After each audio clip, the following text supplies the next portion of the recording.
Thank you for joining me today. I hope you are having a good day.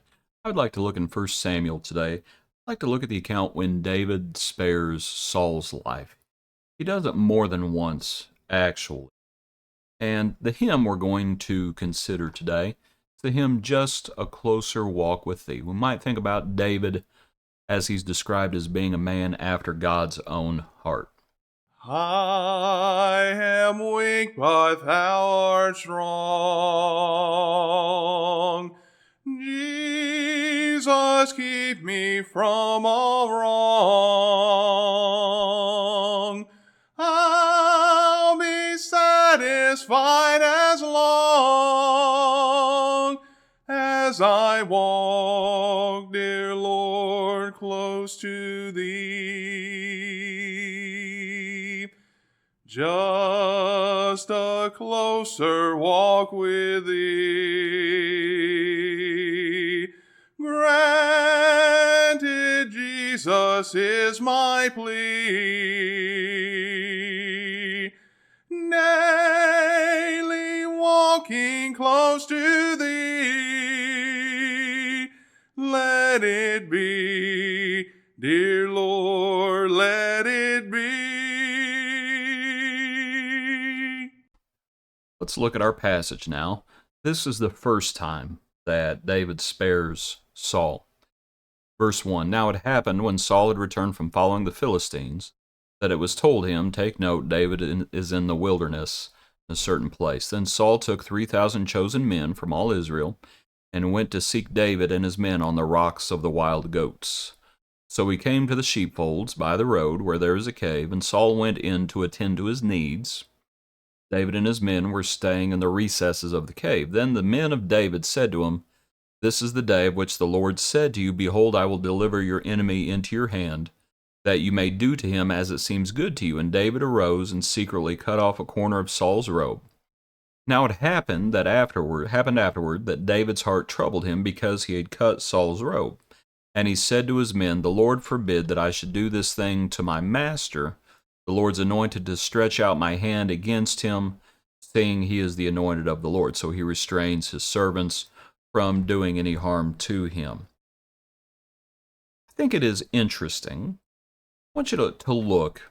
The second time that David spares Saul's life is in chapter 26. So what we do is we go from chapter 24 to chapter 25, and in chapter 25, it's the account of Nabal and Abigail. If you're familiar with that account, you know that Nabal slights David and his men, and David says he's going to wipe that man and all the men out. And they strap on their swords, and there is about to be bloodshed, and it's Abigail who comes and stops it. Then the following chapter is the second account of David sparing Saul. Chapter 26.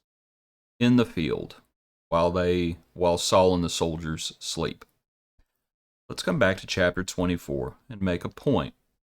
So you go from David refusing to avenge himself to the following chapter, kill them all. And then to the following chapter, he spares Saul again. I think that's interesting. And it's Abigail who stops David, again, from that bloodshed chapter 25.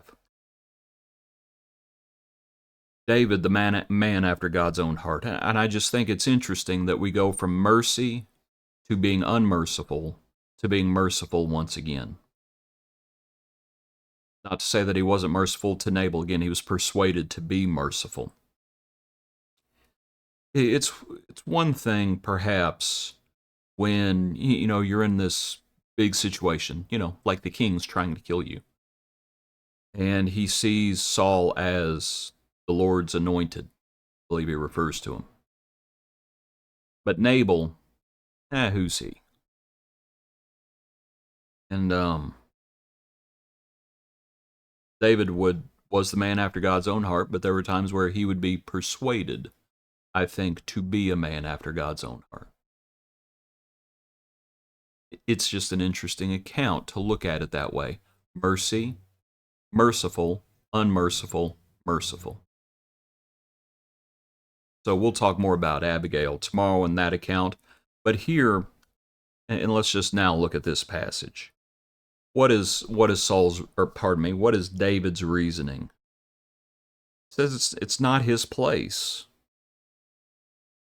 It says, the Lord forbid that I should do this thing to my master, the Lord's anointed. It wasn't his place. Romans says, give place to wrath. Vengeance belongs to the Lord. The Lord is going to sort Saul out, not David. And so what Romans speaks about is that we do good, that we strive to overcome evil with good. And that's exactly what David does. And I am so impressed, and it should impress us, that David, when he did this, he cuts off the corner of his robe, and afterward, David's heart troubled him. That reminds me of, there are different times in Peter's life where it talks about him thinking about things. When Jesus looked at him after he denied him, he thought about it. When he thought about it, he went out and wept. Cornelius, when it was revealed the sheep with the goat, with the animals, Peter thought about it. David thought about what he had done. His heart troubled him, the man after God's own heart. And he realized, this isn't my place. And the fact that his heart could trouble him, I think, is also a good sign that he doesn't have a seared conscience. And he's recognizing that this would have been wrong for him to do, even though his men think that it would be okay, and his men are somewhat encouraging him to do this. And even though Saul was in the hand of David, he had this opportunity. But nonetheless, David was a man after God's own heart. And I think this is one of the places, where we really see it. The mercy he has for Saul. We need to think about how we treat our enemies, don't we? Love your enemies, bless them, do good unto them, pray for them. All those things the Lord talks about in the Sermon on the Mount. Appreciate you. Hope you have a good day. Join us tomorrow for another portion of our daily praise.